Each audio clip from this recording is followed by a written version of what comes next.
But I really don't have any regrets. I really don't. I've lived exactly how I've wanted to. I've tried my hardest every single time. I didn't win the matches that maybe I should have always won, but I really gave it my all. So that for me is enough.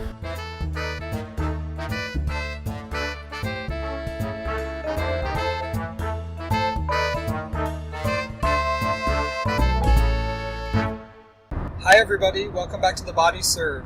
We're coming to you from 401 in southwestern Ontario. I'm James. I'm Jonathan. And this is episode 93.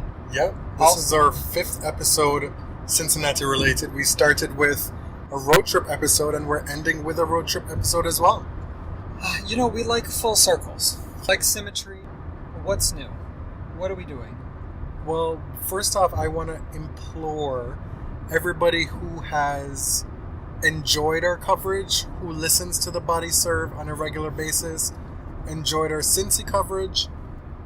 We got a question in our mailbag as to what our plans are for the podcast.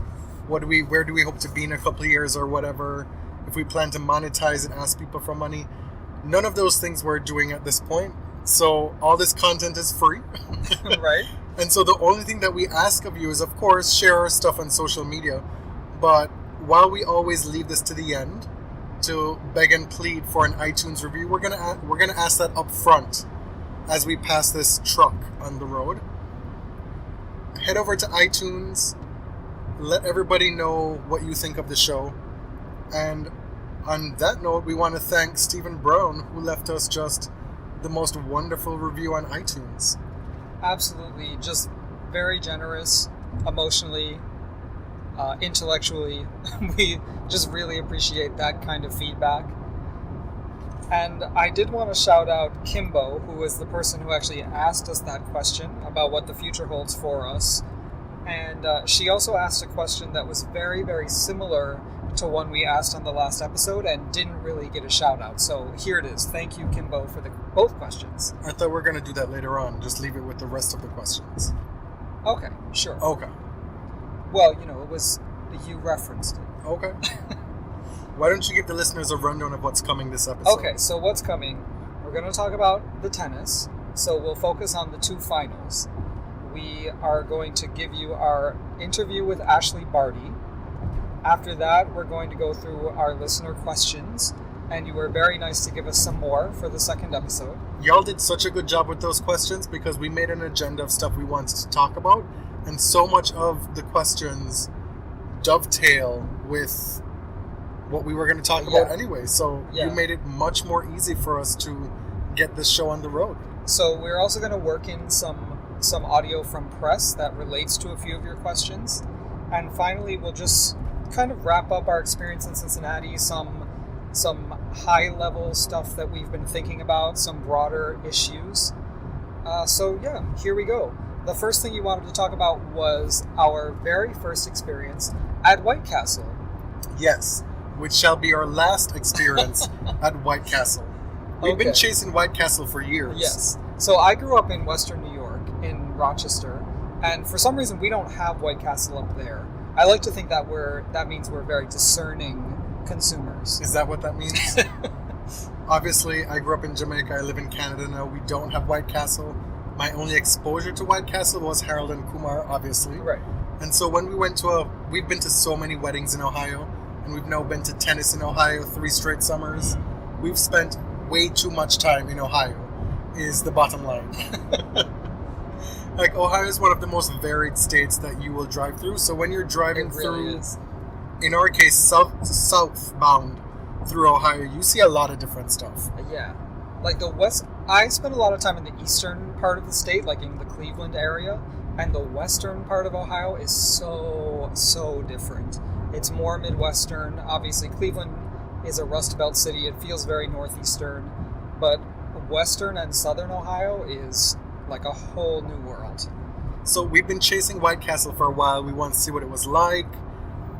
Every time we've asked somebody about it, they've told us unequivocally that it's absolute rubbish. But it's terrible. We wanted to see for ourselves, right? And so one time we were at a wedding in Ohio. This would have been like maybe God, 9 years ago or 8 years ago? It's been a while. Yeah. And we even plugged it into the GPS, and it took us to this abandoned parking lot.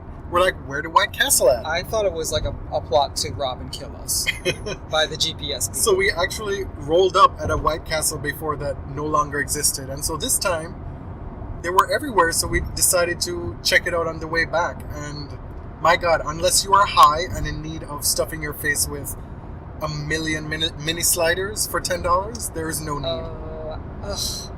Okay, so the good first. It was actually a lot nicer than I expected. The store was very clean, very white. There were flowers on the tables, and they had one of those pop machines with like a gazillion different choices with the touch screen. For fast food, So I'm into that. For fast food, it was pretty palatial. Put it Yes. that way. Yes, unfortunately, the food did not live up to the ambiance. No, they couldn't even get the French fries right. I'm not one to leave French fries and not eat them, but I was like, I'm not about this life right now.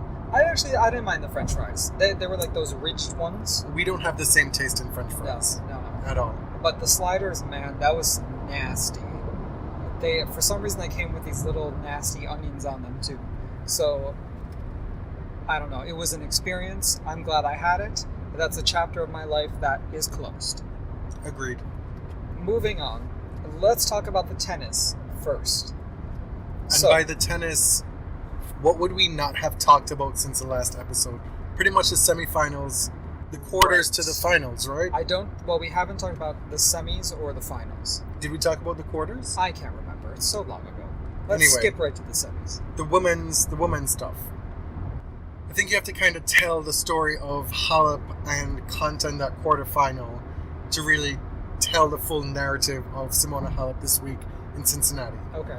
Because she played well enough and survived some really nervous moments against Konta in that second set where she lost 5 match points, eventually won it handily in the tiebreak. Because if she had not gotten through that match, after holding match points, that could have been really gnarly stuff for her. Yes. And then she followed that up in the semifinal by playing what she described as the best match on hard courts all summer for her, all year. Right. And she looked awesome against Sloane Stephens. She really did. She wasn't pushing. She looked like she was trying to make things happen from the backcourt. She was stepping in. And it helped that Sloane had nothing to give. Yeah, Sloane had played 2 matches in the same day, the day before. And so this was 3 matches in 24 hours. And just too much. Yeah, she's not in 2016 shape. She's just... She doesn't have the match play yet. This was only her 4th tournament back. Right. So it was unfortunate that Sloane wasn't able to give her best because she was so entertaining for the rest of the week. She played some long matches, and it really showed. She even told her coach, Kamal Murray, I guess with the TV cameras listening, that she had no legs today, and it was clear. But Simona looked great. I don't want to take away from Simona because she played a really good match. I saw some people talking about how Simona didn't play that great in that semifinal. I don't know how that came across on TV, but watching her live from the press box, I saw a lot of aggression. I saw a different kind of Simona. So maybe I'm just full of it and don't know what I'm talking about. But by the same token, that was not the Simona that we saw in the final. No. And a lot of that was dictated by how well Garbiñe played. And obviously playing a Garbiñe at full strength, one that's very confident, coming off the Wimbledon win, making the semis in Stanford, quarters in Toronto, and then making a final in Cincinnati, having beaten Svetlana in 3 sets, Madison Keys in 3 sets, Pliskova in the semifinal. She had so much good work under her belt heading into that final. Yeah. And I asked her if she felt that the week's work in Cincinnati felt like all of that was a culmination in her playing her best ball in that final. And she said, yes, absolutely, it was her best match of the week. Yes, it definitely was. I had this feeling. I know you called me... you're coming with this bullshit again.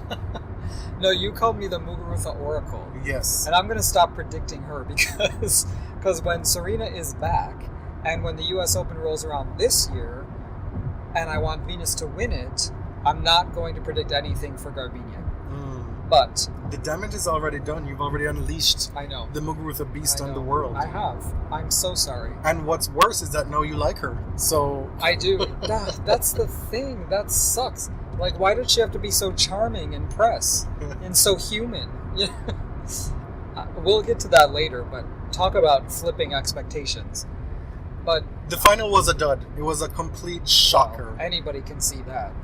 Mumbling in the press room before the match. I was in a bunch of conversations where people were like, well, what do you think's going to happen tomorrow? And looking at it, I was like, damn, I don't know. They're both playing so well based on their last matches.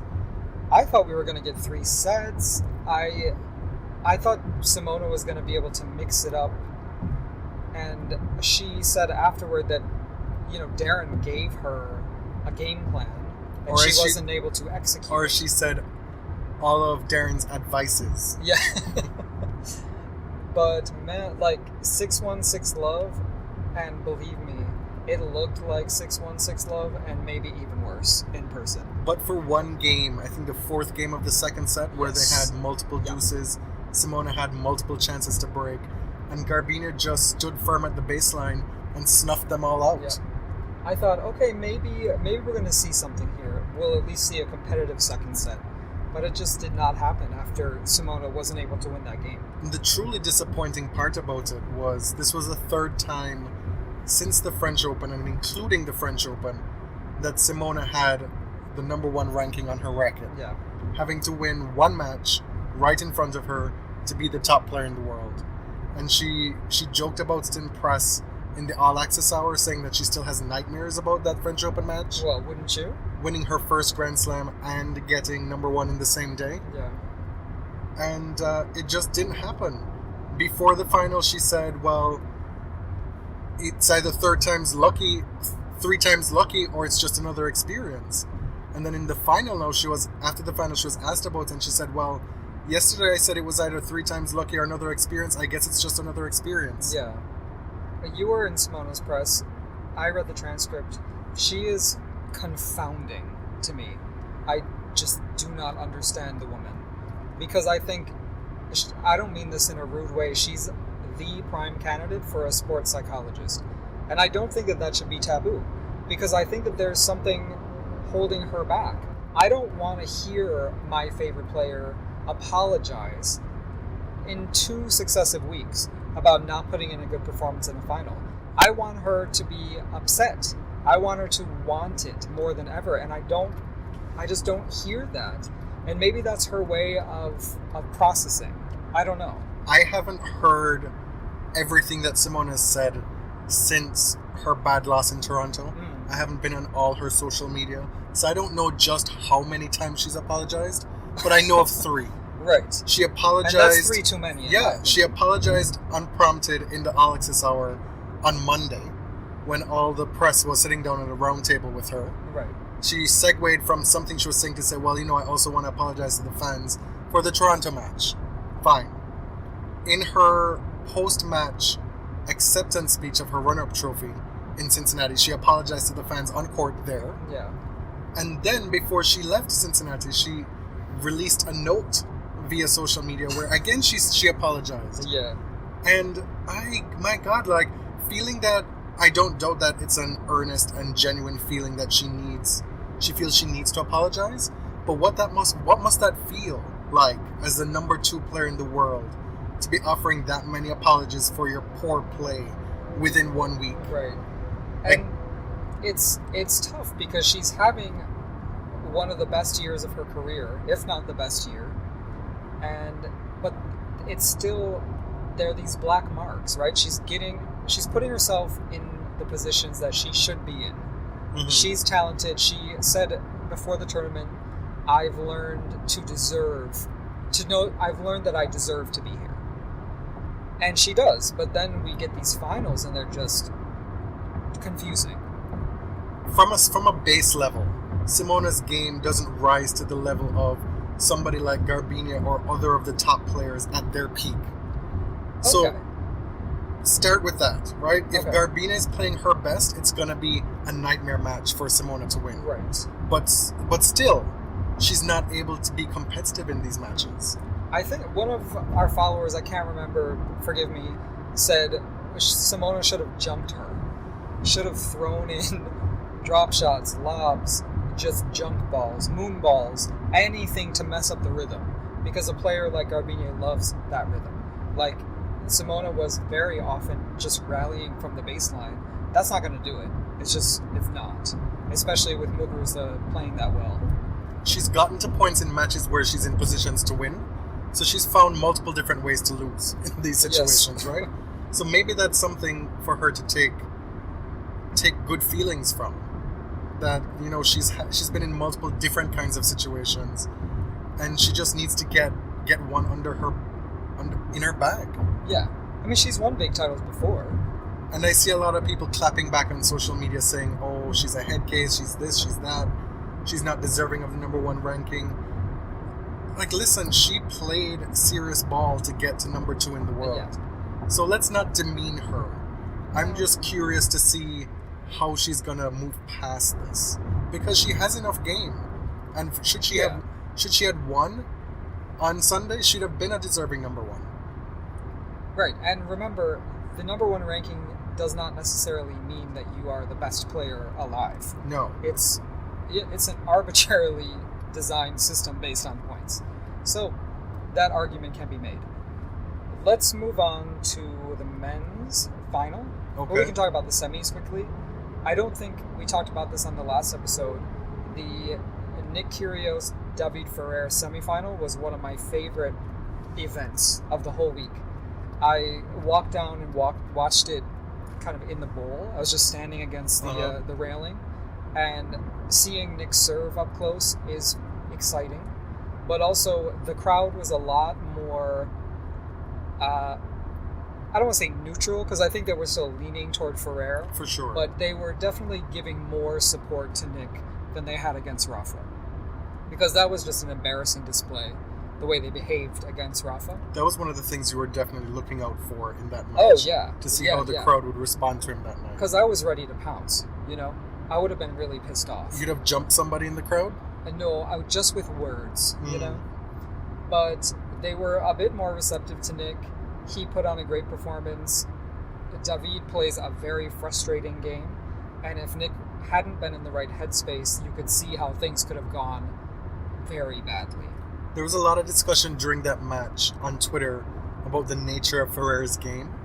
That he's not just a counterpuncher, and that people who describe him as just a counterpuncher don't really know what's going on. Yeah, and there are a lot of tennis writers who think he's trash. Yeah. who think he plays junk tennis. And from where I was sitting against Dominic Thiem and then Nick Kyrgios, I didn't see that. I saw a lot of uber aggression, aggressive returning, trying to get to the net. So much net play. Yeah. In the match against Nick, he was at net 3 or 4 times in just the first game. Right. I think it worked so well against Thiem, and it frustrated him that I think David probably went out there saying, this kid is talented, but he can break down mentally, and I've played myself into this tournament. It's not like he got there by accident. One of the gems from Twitter throughout the tournament was John Isner's loss being described as Grigor Dimitrov taking out the Confederate statue. You can say that now that we're safely across the border into Canada. Every time I went to make fun of Isner, I just had to look around. Right. Because you never know. Don't know. Because somebody pointed out that the county the tournament is in was a very deeply red county for the presidential election. That was Ben. Yeah, it was Ben Rothenberg at dinner. Which surprised me a little. I thought it would have been a little more even. Because a lot of the people who live there are highly educated. But I guess they're just rich and Republican. So anyway, Isner lost in 2 tiebreak sets. Funny story, that match happened after the first semifinal on the women's side. And that was Pliskova versus Muguruza. So we got on site to watch that. And then we're like, well, we got to spend this Target gift card before we leave the States. So we are leaving the grounds for the semifinal. And we're going to go spend some money. And we're on a tight schedule. And guess what? When we're in Target, the women's match starts, and the first set is like practically over by the time we can rush back, because Sloane was just giving you nothing out there. You say that so mean-spiritedly. We already discussed that she was Okay. hampered by too many matches. Sure, yeah, and the scheduling really Yeah. went awry for her. That was not her fault at all. She played a 3-set match against Makarova the day before, as well as another match. Men's final, Dimitrov versus Kyrgios. And given all that had been written and said about the men's draw, the withdrawals, there just being 3 top 10 seeds in the world, 3 top 10 players in the world in the tournament to begin with. And Well, then, seeds, actually, because Dimitrov was seeded 10, but not even ranked That's in true. the top 10. anyway, there were no top players there. To get a final with Kyrgios Dimitrov, that was about as best as could be hoped for after the quarterfinal stage. Right. Unless, I mean, organizers probably would have loved an Isner final. Yeah, fuck that. I think we got better tennis Yeah. from a Dimitrov Kyrgios. What was final. it, 6-3, 7-5? Yeah, it wasn't amazing. I was very impressed with the way Grigor Dimitrov handled the moment. This is his biggest final in his career. Not the biggest stage. He's been a semifinalist at Wimbledon. And the Australian Open. Yeah, but he knew what he had to do out there. He is so fit. He's a great athlete. He moved incredibly well. He got almost everything back. Listen, I watched him last year in the semifinals in a thrilling night match against Cilic, lose 5-7 in the third. And so he clearly, and he said as much, enjoys playing in Cincinnati. Yeah. I think he talked about how it's a lot more quiet here. He's probably able to go under the radar a little bit Right. more in Cincinnati. And he follows up the semifinals from last year, makes the final, and when he's serving for the match, the biggest title of his career, he's down maybe, I want to say 15-30 or love 15. A little bit tense to start the service game. Uh-huh. And out of nowhere, he hits this blazing forehand winner on the run past Nick at net. And at that point, you're like, well, yeah, this is definitely happening. Yes. Grigor was obviously very, very excited to win, and almost a little relieved, I think. But I think that he's somebody, if he can pull things together, likes the spotlight, and people seem to react very well to him. Obviously, he's a gorgeous guy, but the fans are going crazy, don't you think? Tennis is truly a global sport because anywhere you go, you will find a pocket of fans supporting any player. Yeah. And so Grigor's fans were there. When he came out on the champions balcony, they were like, Grisha, Grisha, Grisha. And he waved to them like he was waving to his loyal subjects. Yes. He was glowing in press too. And he was only asked a few questions, but he gave about 5-paragraph responses to each one. He answered questions that hadn't even been asked. Bottom line, Grigor, good for you. At long last, he has his Masters 1000 title. Perhaps a slam is coming soon. We shall see. Who knows? He surely has the talent to do it. That was never the question. He has the shots. That pretty much just covers the tennis, right? Yeah. I feel between... Oh, we got a little bit of noise here. There's this big old truck. Yeah. Between talking on the podcast, the Insta videos we've been doing, the diaries we've been writing, I'm just about done. Yeah, with talking there's about the more tennis. stuff on thebodyserve.com that we've written about the tennis as well, so check that out. Next up, we're finally giving you our interview with Australian player Ash Barty, Yes. who is a highly accomplished doubles player, 4 times in the finals of Grand Slams with Casey Dell'Acqua. She has been to the final of all 4. They're all different.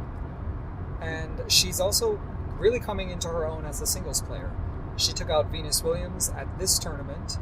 She reached the final in Birmingham, yes, and lost to Kvitova. She took out Muguruza in She Birmingham. won Kuala Lumpur earlier this year. So We initially put in for the doubles team together, Casey and Ash, but it seems that Casey doesn't do much press these days, or she picks her spots, Yeah, it was- which is fine. So we were happy to settle for Ash. yes, it was not settling, believe me. Yes, that was a very bad thing that I Right. just said. No, I know you didn't mean it. I did not mean it like that because I watched Ash beat Venus and I wasn't even mad about it because she played that well. And she showed a lot of respect to Venus on court, said that it was a great honor to even play her. You'll hear more about that in the interview because I did ask her about that. I was struck in the moment by how well, as just a 20 or 21-year-old, Ash was able to articulate such deference toward the legends of the game. In this particular moment, Venus, when so many of the young players aren't that articulate or aren't able to express themselves, yet alone being able to talk about somebody else and contextualize properly those greats' place in history. So without further ado, here is Ash Barty. Thanks for sitting down for us. No worries. Okay, so welcome to the Body Surf. We're doing this podcast from Canada. Now, although we're in Canada, we have a lot of Australian listeners who'll be very excited that you're on the show. Congrats on your last couple of weeks in particular. 2 big results, round of 16s. And then this tournament, you beat Venus Williams on center court. Can you tell us a little bit about what that was like for you? Yeah, it's been a really exciting 2 weeks sort of to start my US Open swing in summer. But this week was really nice, and to play well against Venus on such a big stage was pretty exciting. And it's just an honour to be able to share a court with her, and a privilege to be able to play on such a big stage with her. So it's just really exciting for me to play well and to come away with the wins bonus. You're really young.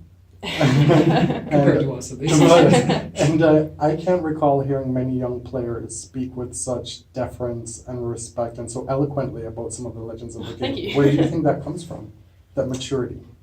Oh, I'm not sure. I think obviously the people around me, my family, my mum and dad, and obviously the people that I have around me have brought me up very well, I hope, and very respectful. But no, I think for someone like Venus, she's paved the way for many young players and arguably changed the game.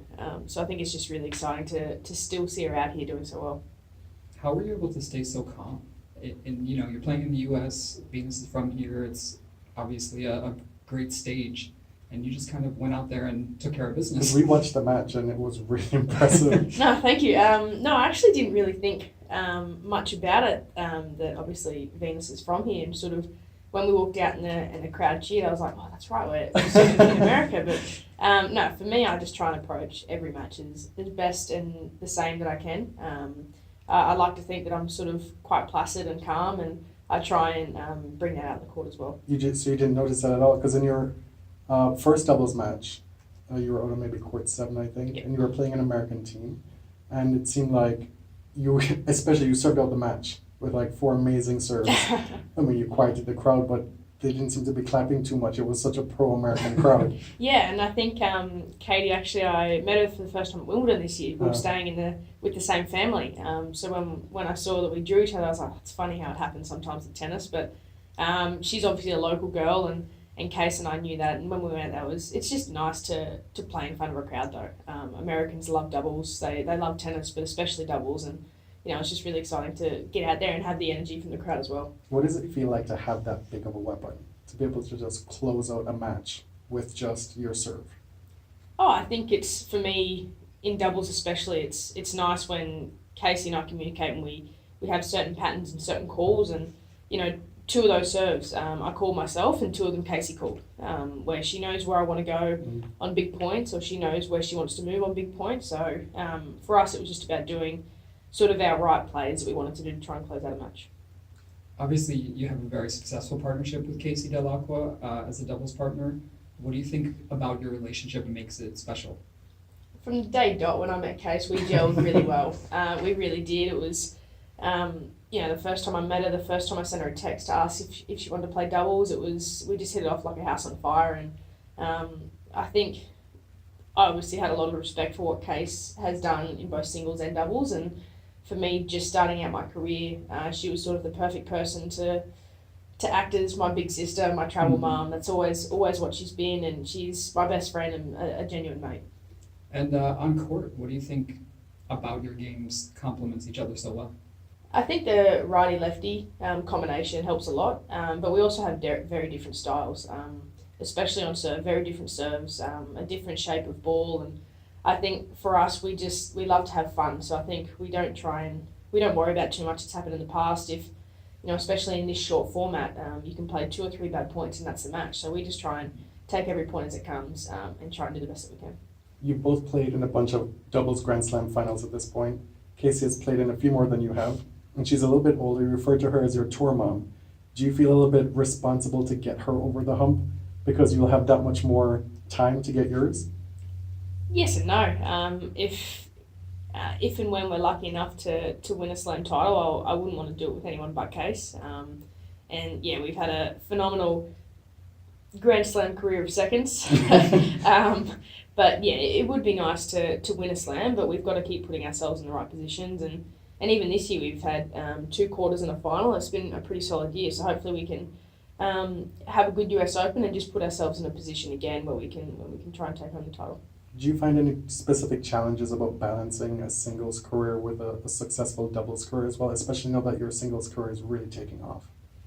Sometimes it's challenging when you're in qualies the following weeks with some cuts and sign-ins and things like that. But for me, I like to play a tournament, finish the tournament that I'm in, and then worry about the next one. And usually, if you're worrying about making sign-ins, you're doing pretty well in the week. It's never nice when you're out of a tournament on Monday or Tuesday and you're twiddling your thumbs thinking of how to fill your week before you leave. So I think if you're having success, whether it's in singles or doubles, it's a good week. You qualified in Toronto, qualified again here. You're this close to not having to have to qualify anymore. Is that something that's really on your to-do list? Yeah, it certainly would be nice. But, I think it's also a nice feeling when you do qualify because you really feel like you can get your teeth stuck into the tournament. And sometimes it's nice that it played 2 qualies matches or 3 qualies matches, and then depending on who you draw, it's always tough if you play a qualifier because they've played the matches and they've sort of got through, maybe a little bit ugly sometimes and found a way. But it's for me this year, it's just been an accumulation of matches, which has been really good, and I think it's definitely helped me to this point. You took a break from tennis early in your career and you played some cricket. What do you think the break has done for you now that you're back? Yeah, I think for me it was just time to... it allowed me to mentally refresh. Obviously, coming back into tennis when I was 20 is a little bit different to when you're 17 and 18. And I think for me it was I'm just more mature now. I'm happy, I'm healthy, I'm happy off court. So I think that's the most important thing, and I just feel refreshed and ready. And I think embracing the tennis lifestyle a little bit more. I wasn't quite ready for it, didn't know what to expect, and now I'm just really happy and enjoying it. One last question before we end with a couple lighter fair questions. Prior to this year, I would say most of your single success came on grass, and you won Wimbledon Juniors, right? What do you think has been the big difference in being able to translate more into hard courts, or is that just a natural progression of things for you? I think a bit of a natural progression. Obviously, as a junior, I had some good success at Wimbledon and won a few grade 1s on hard court and clay as well, but I hadn't really played a lot on clay. It's not massive in Australia, so I think for me even this year to be able to play 3 or 4 weeks was sort of a clay court season, something I'd never done, which was really cool. And obviously it's nice to have success in Australia, and this is my first time playing a US Open summer. I've only ever played the Open before, so it was nice to come over here and have a little bit of success as well. Go ahead. Now into the more fun questions. No worries. The quick ones. Everybody who's been on the show, we've asked this question because we Okay. did an entire episode called Tennis Divas. Tennis Divas. Where we sat there and we thought about, well, say for example, who would Serena Williams be as a tennis diva? We said, well, probably Beyonce, right? So Okay. Svetlana Kuznetsova, she said that she would be Rihanna. Oh, me. Sonia Mirza said that she'd be a cross between Adele and Beyonce. And she kind of had a laugh at Svetlana's pick of Rihanna as well. Yes. We just spoke with Françoise Abanda this week and she picked Ciara because she's into, I guess, 2000s R&B. Okay. So question to you, and don't take the easy way out with Kylie Minogue. Come on. Who would be your tennis diva? I actually have no idea. Doesn't have to be a singer, can be sort of... Any kind of pop culture person. See, I'm really boring. That's the problem. No, come No, on. but I am. It's okay. It's not a test. No, it's No, okay. I'm just trying to think of like someone. What kind of music do you listen to? Oh, it's really eclectic. It's Yeah. really weird. I can go from 80s to now, like See, I that, think in the same 80s music playlist. is totally underrated and gets a 80s bad is the rap. best. Yeah. Okay, who am I thinking? Let's just go with just for fun. Let's go like Kate Hudson. Okay. All right, good choice. What do you do during the rain delays? Usually either talking to family if we're at home, if the time zone allows it, or just scrolling through Candy Crush, bit of music. Are there technological differences between you and Casey? So in terms of like you're younger, you're probably more in tune with all the, because I'm 30, well, wow, I'm 33 tomorrow, and I have no clue how to do Snapchat. Snapchat, thank you. So like, do the two of you go through these kind of things where vice versa, you don't get what the other person's doing? Case is really good with technology, Mhm. better than she thinks. But I think sometimes with computers or hard drives, I like to think of myself as a little bit tech savvy. But with apps and I suppose social media, she's amazing.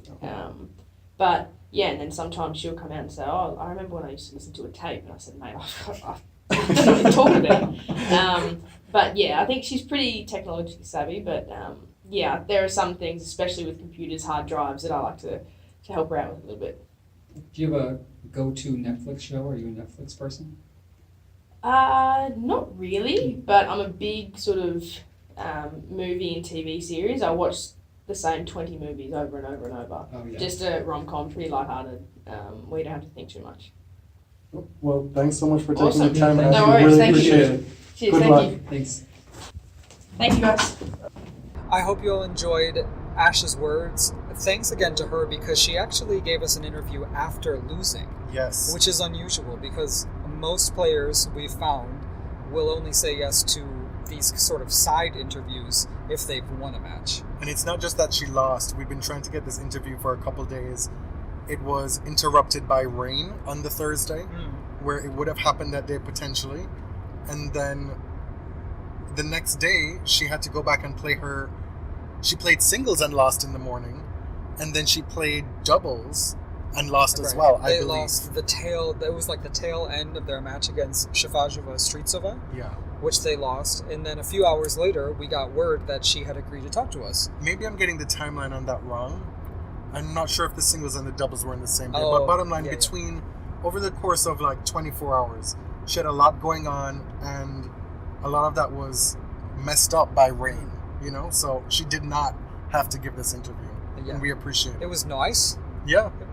And let me tell you, she was engaged. I know we say that a lot. We said that about Francoise. But she looked you in the eye. She talked to us like we were human beings. Yeah. She just seems like a pretty down-to-earth person. Yeah. I like talking to these young players Yes. because they haven't been out here for a super long time. They're not as jaded by the process. Yeah. What's next? What's next? Next, we're going to do our listener mailbag. So, let's get right into it. Tom Heron submitted this question. In light of the 4 tiebreak sets in the men's semifinals and no breaks, is the serve too powerful in today's men's game? I'll start. Okay. I think toward the late 90s and early 2000s, men's tennis famously got a little boring. There were a lot of shootouts between servers, the Philippoussis, Sampras, that sort of era. Yeah. I mean, Sampras had more than just a serve, obviously. One of the greats. But a lot happened since then to slow down the balls and also the courts. So I think that ushered in an era that paved the way, kind of created the conditions for the Big Four, right? Allowed more baseline play. So I actually don't think that the serve is too much of a factor in men's tennis, because I think we still have quite a variety of styles. And the thing is, this was also symptomatic of the players who made it to the last 4. Well, the issue of the big serve doesn't happen in a vacuum, right? You have to look at it in terms of how are people returning serve as well. And outside of the super top guys, it's a big deficiency in a lot of men's tennis that so many of these players aren't able to return serve at a decent enough clip to avoid so many tie breaks. Fair enough. And the bigger issue from that is that you're getting all these short points with not many rallies, not much variety in the game. And that's where I've taken most issue with the big servers in the past. Just from an aesthetic perspective, I just don't quite enjoy it. Right. I don't like to see 4 aces end a game. I guess I'm a little bit still scarred by all those Sampras Agassi matchups back in the day. I think it's fine as long as it doesn't dominate the game. Yeah. As long as everyone's not playing like that. I don't really want to watch a game where like somebody out of nowhere, like maybe Jerzy Janowicz, can come and win Wimbledon on the strength of a serve and then win nothing else. That's not interesting to me. But see, even somebody like Ivan Isavic, who made multiple Wimbledon finals, he had a lot more variety to his game as well. He could volley, he could do a whole lot of different things. It's when somebody's one-dimensional, that's what I take issue with most. So I don't know if that answers your question, Tom. I don't think we're at crisis point. And I don't think we don't have the facts and the stats to be able to say definitively one way or the other whether the big serving is affecting the sport in a negative way. Okay, so Kathy Presper, whom we met, she was one of the redheaded twins. Oh. Yep. So she's Molly Tiger's sister. Kathy and Molly. We met both Lovely of them. to meet you. They're from Ohio. They listen to us. I'm always fascinated by how people find us. So they found us. They listened to other podcasts and just encountered us. And I asked them to tell everyone at their tennis club about us. That's how you spread the word, you know. So it was really great to meet you both. But Kathy submitted this question: who thought it would be a good idea to put the amazing Sloane on Tiny Court 4? That's the thing. We've talked about scheduling on the last episode, but Sloane really got dicked around, pardon my French, by the scheduling. She didn't play on center court until the semifinal match, and unfortunately she wasn't able to show off what she can really do. Muguruza, by contrast, played every match, all 5 on center court. Right. Including of course, she's a star. But including her first match against Haddad Maia, which, who wants to see that?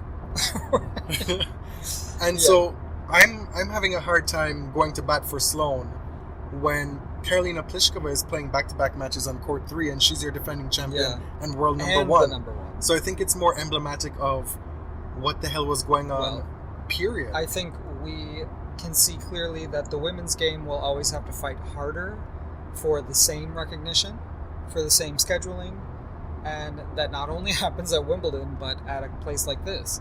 I would have thought that Sloane, being American, would warrant a center court spot. She played on grandstand, I think once or twice, but, I mean, what are you doing putting her on court for?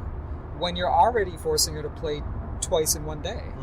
And that was a day when, we talked about this another time, maybe on the other mailbag, last episode. They didn't start playing grandstand until 1 o'clock that day. They could easily have put a match at 11 o'clock. Absolutely. Okay, Mara Lawson, she asks, how did you guys get into tennis? That is a great question. And it might be a question we've answered before, I'm not quite sure. Or that we offered on our own. So I'm not going to get into a whole long, drawn-out thing with this. But I remember exactly the very first tennis match I watched. It was in 1994 Wimbledon final. Martina Navratilova going for her 10th Wimbledon title. And she loses to Conchita Martinez. And I just fell in love with the sport since. I'd never played competitively in high school. I think I entered one little casual, what do you call it, when, like a club. It's just like when kids play against each other, like a tournament was organized. Yeah. You have in college, right? No, in high school. You call it something. Intramurals? Yes. Okay. So I did one of those tournament once, and I think I made the quarters or semis. I beat somebody I should never have beaten too. It was quite great. You know why? One of those shit talkers. Because he junk balls.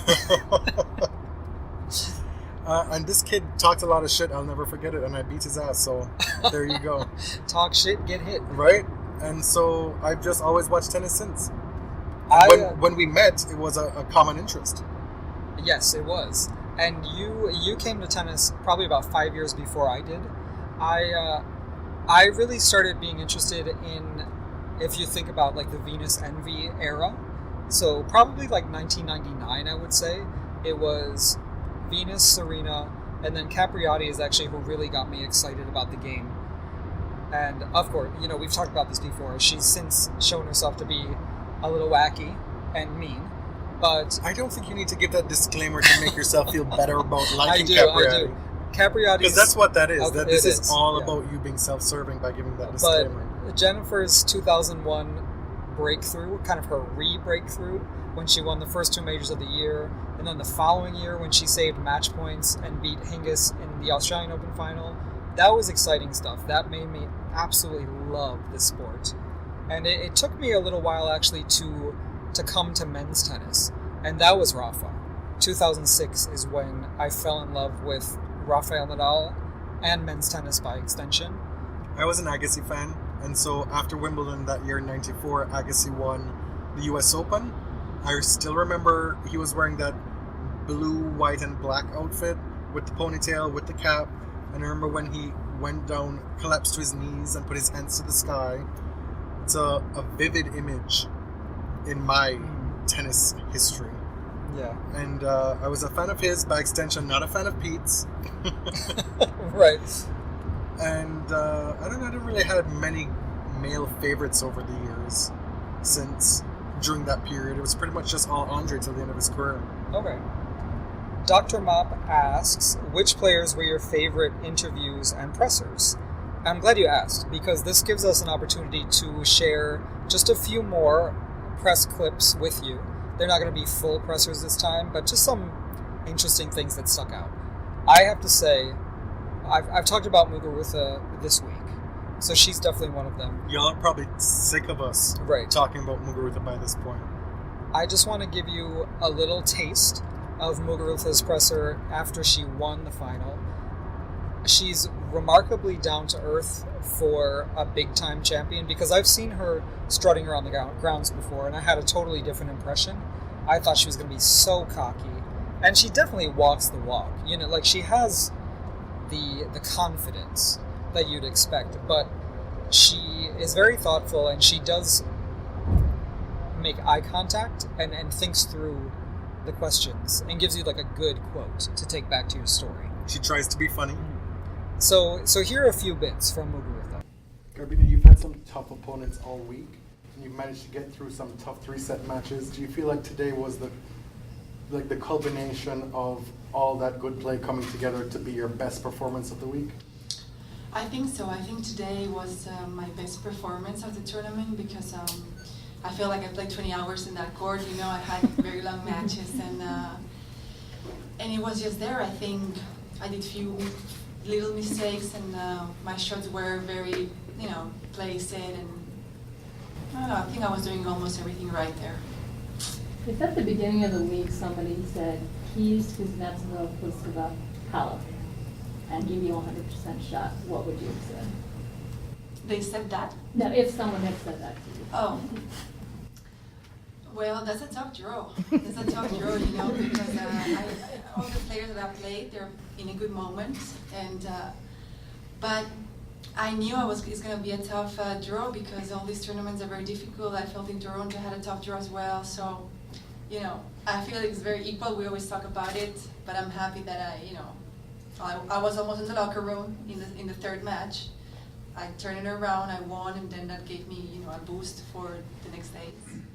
Did you feel after the Keys match, after saving the match points, that, some players say they feel like, yeah, I could have been home, so I just play freely and things like that, or were you, it just didn't even occur to you? Do you even remember the fact that you saved match points? I do remember, but I didn't feel like, no, I felt like, good, I turned it around, I have more chances to play, I want to go for it.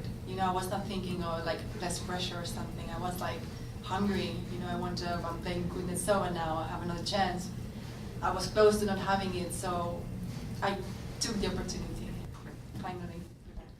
Do you think that something has clicked for you mentally or emotionally since the French Open? Is something different about you? Since the French Open, no, I don't feel any difference. I feel like this year, my goal was to improve a lot. These matches at the beginning of the tournaments, my consistency and be top there. So I'm thinking every day that when I go to play, and I'm really improving that. French Open was just another tournament, a tricky tournament, but I feel like I improve a lot as a tennis player. Now the other one that I wanted to mention, Nick Kyrgios. I went to his presser after he won the semifinal and also after he lost the final against Grigor. Nick is, I came back and I told you Nick is fascinating. Like, he's just, whether or not you like him, I know people have a lot of bad feelings that are not going to go away. Nick is so fascinating. You told me that one of the best ways to get clicks or shares of our work is to say something nice about Nick Kyrgios.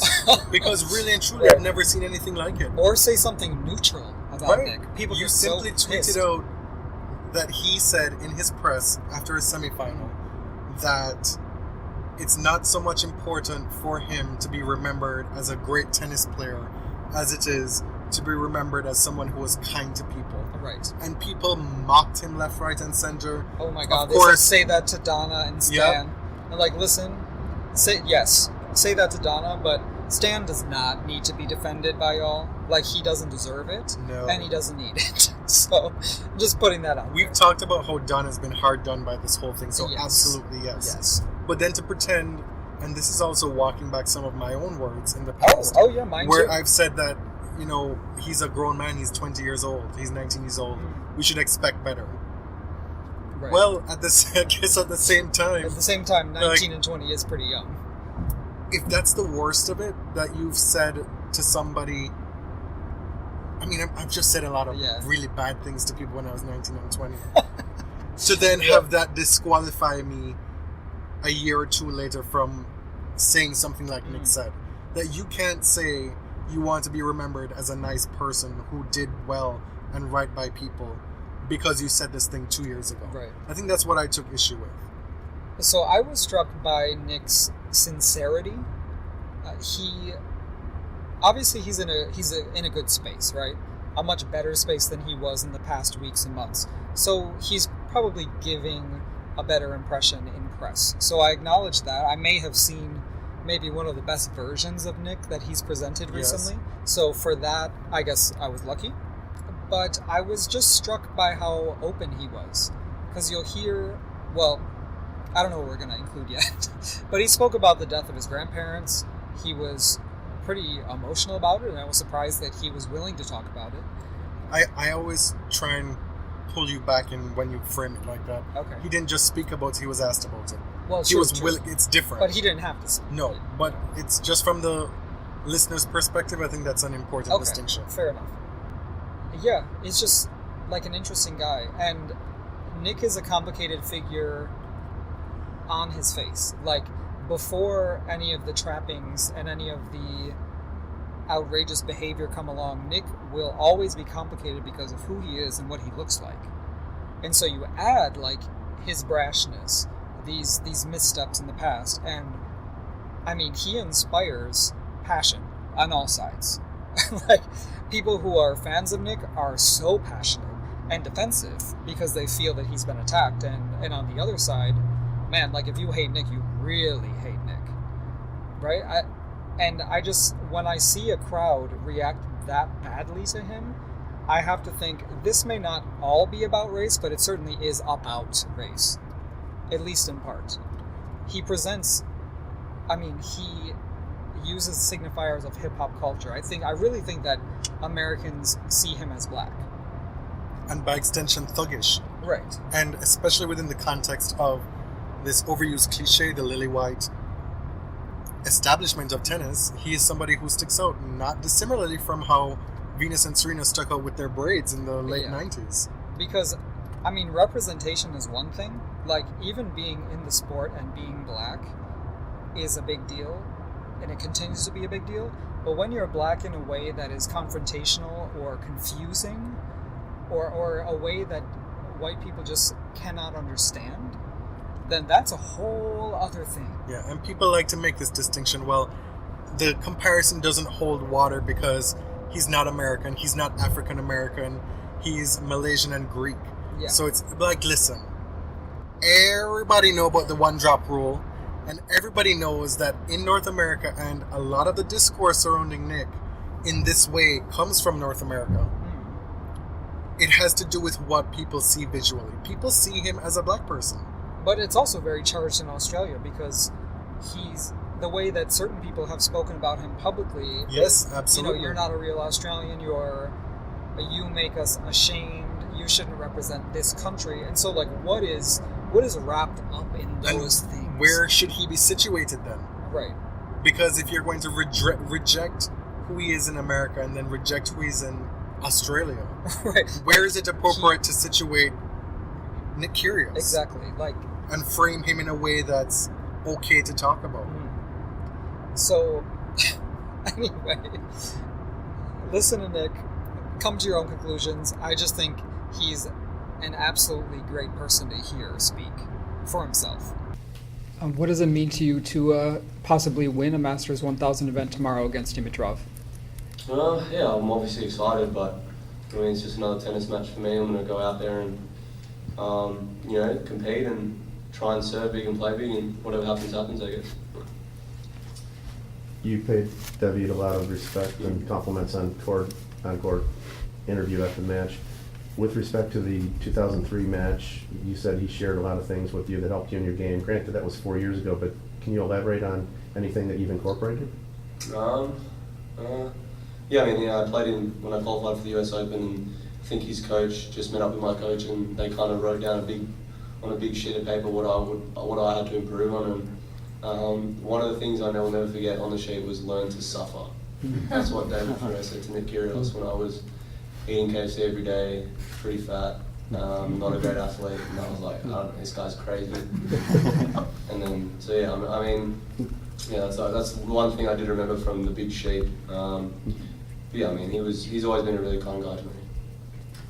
You said yesterday or whenever it was that you don't take yourself too serious. I think a lot of us admire that about you. But David Ferrer, he was just in here and he was saying that you're going to be number one in the world one day, or you're at least going to have a lot of opportunities. Do you think about that? And there are a lot of people in your life who are telling you, "Come on, mate, go for it. You can do it." Yeah. There's just other things that are more important to me than tennis. It's just a game.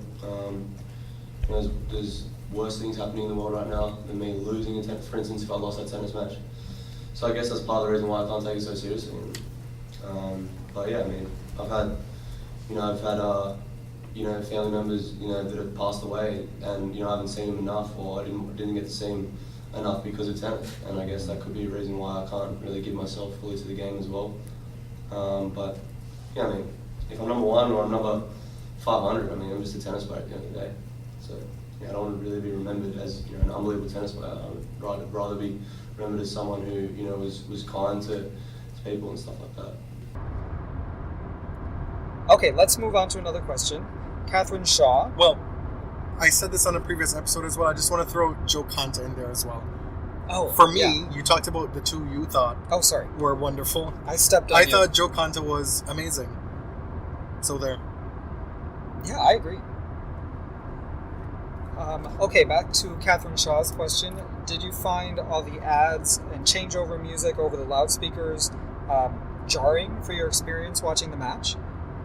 I know a lot of people are bugged by that, but I guess I'm used to it now. I just don't really notice it. Cincinnati is very loud. There's a lot of music playing. If you're on grandstand, you can definitely hear the music from center.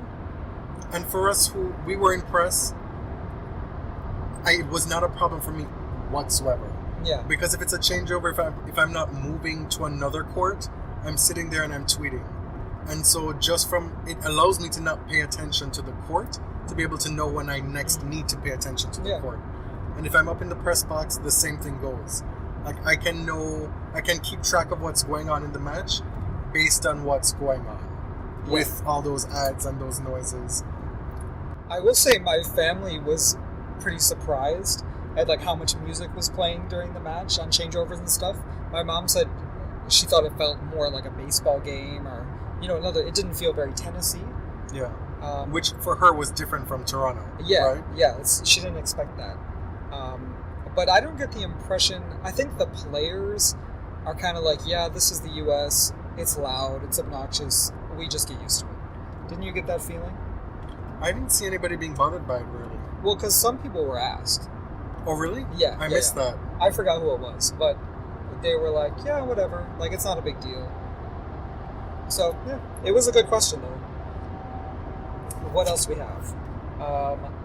Dr. Scholes, Mr. Schola, he was so generous to give us another Chuck Fuck Mary, also known as Fuck Mary Kill. And look at this trio. Dominic Thiem, Grigor Dimitrov, Nick Kyrgios. Again, this one is easy for me. Yeah, and I think we'll probably have the same exact thing. Uh-huh. So, F. Dummy, yep. Oh my god, especially after that Vogue shoot, which I'm just gonna crop Sasha Zverev right out of. Dominic looked amazing. And let me tell you, he gives you everything and more in person. He was giving Bellamy realness in that photo shoot. And I would caution if you don't know what that is, do not Google it at work. Do not. Moms, do not Google that. No. Mary, you marry Grigor. He has the most money. Definitely. Grigor is a sensitive guy. Yep. He seems pretty sweet. I think he'll take care of you. He's got money. I mean, his hairline is receding a little, but he's rich. You can fix that. Look at LeBron. And I'm so sorry, Nick, because I'm really coming around to you. But in this situation, I have to chuck you. Yeah. I mean, that's Scholl's fault. That's not our fault. I know. We didn't make the game. But, I mean, I couldn't handle the drama with Nick. I couldn't be married to him. It's too much. Even if I'm starting to like him. What's next? Okay. One more. I think we have time for one more question. We're going to run out of recording space here. Are these the most dangerous non-seeds at the Open? This is from Stephen Brown. Sharapova, Shafajova, Makarova, Stevens, and Ash Barty. Are these the most dangerous non-seeds going into the U.S. Open? They're some of the more prominent names that you should be looking out for. Yeah. The one side note I will add to that is every year, I'm guilty of this, every slam rather, I don't pay enough attention to the qualifiers. Mm-hmm. Because a lot of times, and since we've been following this hardcourt swing in the summer, you have qualifiers who go on decent runs, win 2 or 3 matches here or there, don't quite get under the cut line in time to make the main draw, and then they go to Flushing Meadows and they play and win 3 more qualifying matches, and so they enter the first round with, well, probably way too many matches to make a deep run, but definitely enough match play and wins to cause serious damage in the first couple rounds. Yeah, playing into form is really a very strong X factor. I say you definitely have to look at the Americans. Cece Bellis was very close to being seeded. Uh-huh. She's in the 30s, and she's had a really great year. Someone like Kayla Day can break through at the U.S. Open. It seems like we always have this story of an American maybe reaching the 3rd round or better. I will say look out for Françoise Abanda. She'll be qualifying most likely, and I have a vested interest in her doing well, so I can say I told you so. I'm with it. Look for Donna Vekic. Dasha Kazatkina is close to being seeded as well. Didn't have a great performance in Cincinnati, but who knows? And you wanted to mention Alize Cornet as well. Did I? You told me to write her down. Yeah, I don't know if I wanted to mention her and do a whole drawn-out thing. All right, so yeah, she just beat we'll just drop it in. Putin save a 6-love, so that's worth at least a mention. Yeah, that's something. So, what else? Some more etceteras from Cincy as we're wrapping up. We got some Grater's ice cream, which Nick Kyrgios was thinking about in the final game of his final against Grigor. I missed that. Oh, yeah. He said that he, as the last few games were going on, he felt like, well, I'm not going to win. I want some ice cream and I want to play basketball later. Was it definitely Grater's ice cream he was Yes. talking about? Oh, yes. Okay. So I don't know if he got the ice cream. The thing about the Grater's ice cream, I think it was Pearlescent on Twitter asking me about this today. It's the 3rd time we've been in Cincinnati, and it was the first time we tried it. I don't always do well with dairy, Nobody needs to know TMI. So as much as I love ice cream, like it's, I don't know, like I'm not one of those people also that, oh, it's a hot day, I need ice cream. I don't make that connection for myself. Yeah, because like it's like a hot day, so you want cream. Exactly. You know, like I want a beer or a margarita or something. yeah. But we tried it for the first time, and you were like, "Is it soft serve?" Like, no, it's ice cream. Like, I don't want hard ice cream. It's like I don't fuck with hard ice cream. We don't do that in Rochester. And so it turns out Grater's is the happy medium. It's kind of a softer ice cream. Yeah, because they keep it at the correct temperature, I feel. I don't know if that's just because they were limited in how cold they could keep it on site. Maybe, I don't know, but it was good. Yeah, I don't want to tell you that, and then you go to a Grater's store in real life, and you're like, oh my god, this is hard as a rock. What were those two fools talking about? But it was good. I enjoyed it. Yeah. Another thing, we played tennis with listeners and tennis Twitter peeps, Steph in the US and Chad, who's CC Smooth 13. You may have heard Chad on our previous episode reading the listener questions. That was fun. We played doubles match against them, and we lost, but whatever. We've only played tennis one time this year. And it's the first time we've ever played doubles together. Yeah. We were down... What were we down? We were 4 down love, 4-love. 5-1, and then eventually got it back to 6-3. Yeah, so I'm happy with that. I'm convinced we'd have pulled it out in the third set if we got the chance. Third set? I would have been dead by a third set. It was hot. Well, we'd have been dead by having to chase all those balls Chad's bouncing over our head. So Chad plays with a lot of topspin. Like, I don't even know how that's possible. The balls literally bounce over your head. So Steph in the US submitted this question. How many RPMs do you think Chad gets on his forehand? Let's not conflate the topspin forehand with loopy shots, with moonballs, because there were definitely some of those as well. Will Chad have the opportunity to respond? I don't know. He can say whatever he wants on Twitter. Right. But for all the complaints that I may get about my, short backhand slices, and it turns out my backhand is very Federer-like. Not that it's good, but apparently that's just how I like to play on the backhand. It's like maybe 2013 Federer-like? Yeah. I find it much easier to hit a one-handed backhand than I do a two-handed. So, whatever. But for the complaints that I get about drop shots and short slices from Chad, I would like you to know that they pale in comparison to having to jump to hit moonballs. I mean, the court is only so deep. You can only go, you're like standing against the fence. Now, we are running out of time on the recorder. Do you want to stop and go move to your phone? What else is left? Well, we wanted to talk a little about being in press and tennis journalism and content and stuff like that. How much time do we have on that thing? 2 minutes. I guess so. Okay, hold on 1 second. Hey, we're back. Okay. Are you still with us? Everyone? The audio quality might not be quite the same. Please forgive us. We are in a moving vehicle. We absolutely do not know because we're now just recording on our phone. Yeah. Who knows? It could be better. So, by way of wrapping up, we wanted to talk a little about the experience of being credentialed media, how it's different, just some impressions that we've had. Okay. For myself, I really can't remember how much we talked about in the last episode. I think it brought up a lot of interesting questions about what it means to have access and keep access. It is difficult to get sit-downs with players.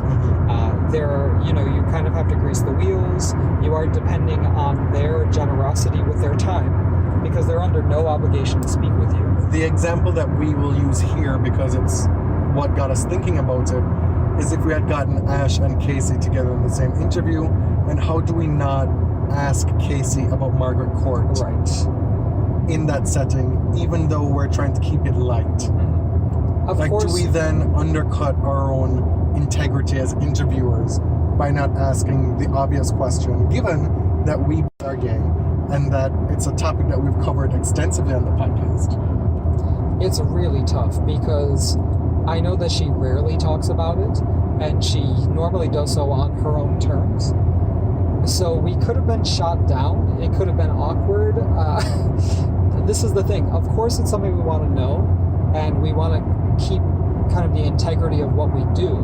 But when you're in the situation where you are depending on the tour to furnish you with these players, first of all, and also you just want to produce good content. You want it to be enjoyable to listen to. This is not Barbara Walters like 2020. Right. We're not producing hard-hitting journalism, and because I also don't think you would get the best stuff if you approach an interview that way, at least in this context, you know. We're not the New York Times. No. And we don't want to be like that. But it's not just not wanting to be. What is our medium? Right. When we are at a tennis tournament, when we're on site, we're credentialed as the Body Serve Tennis Podcast, which in itself is an unusual kind of ambiguous medium for people to figure out within press circles what it is that we're doing. Oh, yeah. Right? But we're also on site getting pictures for Instagram. We're on site watching matches, going to press conferences, asking questions in press conferences, doing match write-ups, doing more informal write-ups. We're not your traditional media. Right. So we ourselves are trying hard to figure out where we fit in within that whole situation and setup as well. Because we're not with a major organization, we're also fine-tuning what our brand is at all times, right? And like, what is the Body Serve? How are we setting ourselves apart from other people doing similar things? What is the coverage that we're trying to get? What will that coverage look like? And we do this so infrequently. This was the first time you've done it. Yes. It's only the third time I've done it. I'm still getting my feet wet. So it's all a tremendous learning curve. Right. And that said, I think we're both at least 85% happy with what we were able to accomplish. I'm happy that we did produce a lot. I know, like you said, this is a new medium. A lot of people don't get it, especially amongst like the older media. I'm sure there are people there who think what we do is frivolous. Yes. No one said that. I mean, people were so kind and very like, we didn't get that impression, but you know, I'm sure that feeling exists out there for people who are also doing this for money, like doing this for their living to feed their kids, right? But you know, we work hard. We did reporting as well. Like, we're trying to put out something really good.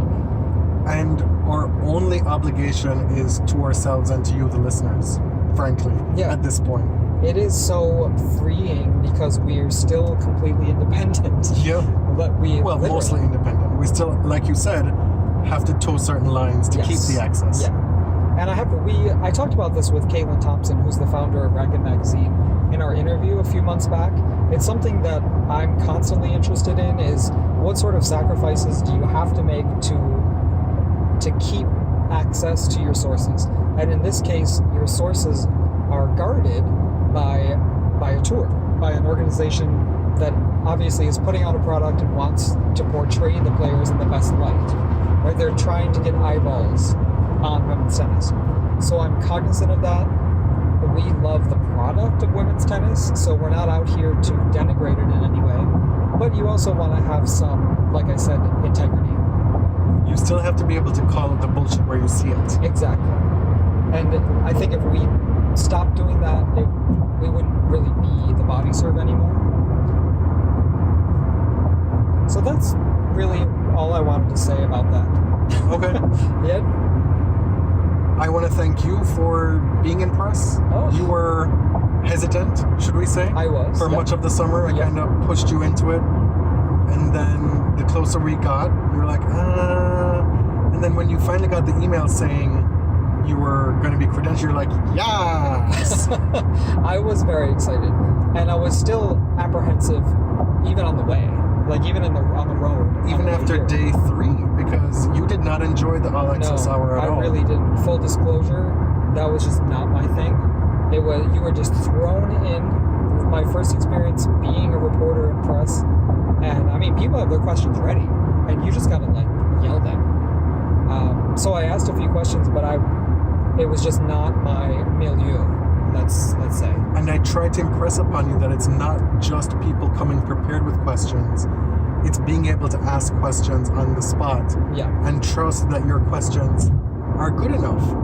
You were, I think, in your head concerned with sounding stupid, and you weren't willing to put yourself out like that. Oh, yeah. I mean, and the truth is, sometimes you need to be the person to ask the obvious question to open up conversation. Yes. And I didn't grasp that. Because I mean, I'm sitting there, I want to ask a great, a fascinating question. You want That's not Muguruza to always- say, "Oh my God, where are you from? Right. Who are you with?" That is the best question I've gotten Right. all year. But the truth is, you are not always going to get a good answer, even if you have a great question. Mhm. Sometimes it's the easiest questions that get a good quote. Yeah, and that's the difference. You often see, if you read press transcripts, you'll look at a question and you're like, "Oh my God, that is the stupidest question. It's the laziest question." But what the intent of that question was to open up the player to get an expansive response that if you are a print journalist or somebody who's just looking to pull some quotes and put it somewhere, that's what you want. Yeah. So you're not concerned about how you look and how you sound, whereas we're taking a lot of times taking the audio and putting it on our podcast. The threshold for having a higher quality and standard of being discerning and professional in the way you ask these questions is higher. But yeah. Because that's the nature of what we do. We need the good audio, right? Right. And you will know that it is us who asked the question because it's our voice. You're not hearing like some bro ask, so yeah, just talk about that. Like you don't know who asked that question, right? Right. There's just so much to think and consider about tennis that you learn more and more as you attend more tournaments. And in our case, do press more often. Yeah. I was grateful for the experience because it is teaching me to be more understanding of both players and reporters. There's just so much that we have opined about here that maybe we didn't understand the full picture. Correct. Right? And so, I mean, tennis Twitter does that constantly, but so do we. Yeah. And I feel like we try our best to be informed, but there's just so much context missing. And I think that's the thing that I'll take with me most from talking behind the scenes with people who are on tour more than we are. Yeah. There's pretty much with every story, there's always going to be a whole bunch of stuff that we just don't know. Right. And so we're just always going to have to be extra careful that it's, and with something we've said all the time, these issues are not black and white. They're not two-sided. And that's how we try and come at these stories. But even with that perspective, there's still going to be a whole lot more that we're not privy to and we don't know. On that note, if you're interested in journalism, I hope you enjoyed, and I'd love to hear your thoughts on this, because it is sort of a pet project of mine. Next time, I promise we'll do more Fuck, Marry, Kills, just to lighten the mood a little bit. Thank you for listening, and thank you so much for following along with our coverage from Cincinnati. We obviously had a great time. We produced a lot, so, just look at what you can. Yeah, I'm gonna stick my head in a trophy right now like Grigor. I wonder what he was looking for. All right, thanks everybody, till next time.